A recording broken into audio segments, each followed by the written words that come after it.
আসসালামু আলাইকুম। দেশ ও প্রবাস থেকে যে যেখান থেকে ভিডিও দেখছেন সবাইকে জানাই সাদর সম্ভাষণ। বন্ধুরা, কুরবানি ঈদের উৎসবের হাওয়া বইছে শহরে। রাজধানীর কাকতলী হাটের পাশ দিয়ে হেঁটে যাচ্ছিলেন এক পৌর খামারি।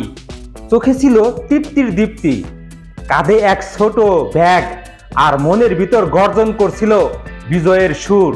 তার হাতে মোবাইল ভেসে উঠেছিল একটি বিক্রয় রসিদ। 2,40,000 টাকার বিক্রি হয়েছে তার খামারের সার। এই যে দাম, এই যে হাটে আমার গরুর কদর এতটাই ভারতের বুঝাইয়া দিব, বলে উঠলেন তিনি। তার এই সংলাপ হয়তো অনেকের কাছে কেবল এক খামারির উচ্ছ্বাস মনে হতে পারে, কিন্তু রাষ্ট্রবিজ্ঞানের ছাত্ররা এখন একে বলেছে পশু কূটনীতির বিপ্লব। বাংলাদেশের ইতিহাসে এই প্রথম কুরবানির ঈদে একটি ভারতীয় গরুর প্রয়োজন হয়নি। প্রাণী সম্পদ অধিদপ্তরের হিসাব বলছে এবারের ঈদে দেশের চাহিদা প্রায় 1,25,00,000 গরু। তার সবটাই আসছে দেশীয় উৎস থেকে। আমদানি শূন্য, সীমান্ত নির্ভরতা শূন্য, কেবল খামারি আর অনলাইন হাট নির্ভর এক নতুন অর্থনৈতিক বাস্তবতা তৈরি হয়েছে। কিন্তু এই সাফল্যের পিছনে রয়েছে একটি নিঃশব্দ প্রতিরোধ। ভারতের ডেকেসলং পশু নির্ভর বাণিজ্যিক আধিপত্যের বিরুদ্ধে পশ্চিমবঙ্গের কুচবিহারের সীমান্তে, সেখানে একসময় রাতভর চলে গরু পাচার, সেখানে এখন নীরবতা। ভারতীয় গোচারণ ভূমিতে গরু আর চড়ছে না ট্রাকে, কারণ উপারে আর ক্রেতা নেই। সীমান্ত পার হয়ে এসে গরু একসময় ঢুকতো বাংলাদেশে, সেই পথ বন্ধ হয়ে গেছে। 2014 সালে ভারতের সরকার কাউ প্রোটেকশন আইন কার্যকর করে গরু হত্যা নিষিদ্ধ করে। তখন থেকে বাংলাদেশে ছিল ভারতীয় গরুর প্রধান গন্তব্য। কিন্তু 2025 সালে এসে বাংলাদেশ পুরোপুরি সেই দ্বার বন্ধ করে দিয়েছে, আর তাতেই শুরু হয় অন্য এক বিপর্যয়। পশ্চিমবঙ্গ, বিহার, ঝাড়খণ্ড, আসাম মিলিয়ে প্রায় 40 লাখ গরু এখন অবিকৃত। ভারতীয় গণমাধ্যম আনন্দবাজার ও হিন্দুস্তান টাইমস বলছে শুধু পশ্চিমবঙ্গেই অর্থনৈতিক ক্ষতির পরিমাণ 8,000 কোটি রুপি। পশু খাতের কৃষকরা চরম ক্ষতির মুখে। হুগলি, মুর্শিদাবাদ, মালদা ও কাটোয়ার বাজারে দেখা গেছে অস্থিরতা। গরুর দাম পড়ে গেছে অর্ধেকের এবং স্থানীয় প্রশাসন হিমশিম খাচ্ছে খামারিদের ক্ষোভ সামাল দিতে। এই ক্ষতির প্রতিক্রিয়া শুধু কৃষি বা বাজারে সীমাবদ্ধ নেই, ভারতের অর্থনীতি ও রাজনীতিতেও এর অভিঘাত পড়তে শুরু করেছে। ভারতীয় পশু রপ্তানিকারক সংস্থা ইন্ডিয়ান লাইভস্টক এক্সপোর্ট কাউন্সিল জানিয়েছে, তারা এখন আফ্রিকা, শ্রীলঙ্কা ও ভুটানের সম্ভাব্য বাজার হিসেবে বিবেচনা করছে। তবে বাংলাদেশ ছিল সবচেয়ে বড় লাভজনক গন্তব্য। সেই দরজা বন্ধ হওয়ায় তারা কার্যত বিপর্যস্ত। অর্থনীতিবিদদের ভাষায় এটি শুধু একটি বাজারের পতন নয়, বরং একটি বাস্তবতার, একটি ব্যবস্থার ভেঙে পড়া। দিল্লি স্কুল অফ ইকোনমিক্স এর অধ্যাপক শিবাঙ্গুরু রাও মন্তব্য করেছেন, বাংলাদেশে এখন শুধু ভারতীয় পশুর বিকল্প নয়, বরং একটি পূর্ণাঙ্গ মডেল। ভারতে যা ধর্মীয় কারণে অবরুদ্ধ, বাংলাদেশে সেটিকে অর্থনৈতিক শক্তিতে পরিণত হয়েছে। অন্যদিকে বাংলাদেশের চিত্র একেবারেই বিপরীত। চুয়াডাঙ্গা, রাজশাহী, সিরাজগঞ্জ, কুষ্টিয়া, পাবনা, কমপক্ষে 30টি জেলা এখন খামার ভিত্তিক গবাদি পশু উৎপাদনের কেন্দ্র।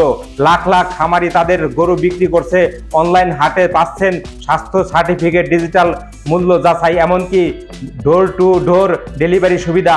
কুরবানির মৌসুমে গবাদি পশু খাতে চলতি বছর অর্থনীতি অবদান প্রায় $1.2 বিলিয়ন, যা পূর্বের বছরের তুলনায় 35% বেশি। গাবতলীর বিশাল হাটে কেবল গরুর ডাক নয়, বেজে উঠেছে বিজয়ের ঢোল।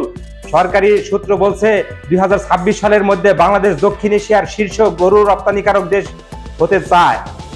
বেশ কিছু আন্তর্জাতিক চুক্তি স্বাক্ষরিত হতে যাচ্ছে গরু রপ্তানি নিয়ে। সৌদি আরব, ওমান, মালয়েশিয়া, এমনকি আফ্রিকার কিছু দেশে বাংলাদেশি গরু আমদানির আগ্রহ প্রকাশ করেছে। হালাল মাংস প্রক্রিয়াজাত কেন্দ্র স্থাপনে চীন ও মালয়েশিয়ার সঙ্গে আলোচনা চলছে। জাতিসংঘের খাদ্য ও কৃষি সংস্থা FN বলেছে, বাংলাদেশ এই গতিতে এগুলে 2027 সালের মধ্যে $500 মিলিয়ন আয় করতে পারবে কেবল গবাদি পশু খাত থেকে। একসময় যে খাত ছিল সীমান্ত চোরাচালান ও আমদানি নির্ভর, সেটাই আজ ভারতীয় সম্পদের রূপ নিয়েছে, সেটাই আজ জাতীয় সম্পদের রূপ নিয়েছে। বিশ্লেষকরা বলেছেন, এই ঘটনা কেবল অর্থনীতি নয়, এটি দক্ষিণ এশিয়ার ভারতের আধিপত্য ও রাষ্ট্রের প্রতীক। পেঁয়াজ, আলু, রসুন, ঔষধ, এমনকি নির্মাণ সামগ্রীর ক্ষেত্রে বাংলাদেশ একের পর এক বিকল্প উৎস খুঁজে নিচ্ছে। ভারতীয় বাণিজ্য নীতির উপর এক তীব্র প্রতিক্রিয়া দেখাচ্ছে বাংলাদেশ।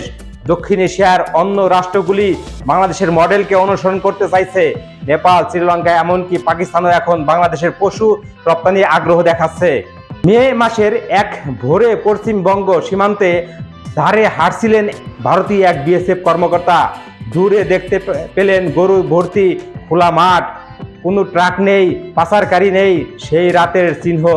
পকেট থেকে ফোন বের করে কারো কাছে একটা মেসেজ পাঠালেন, ওরা আর আমাদের গরু নেয় না, এবার ওরা আমাদের বাজারও নেবে।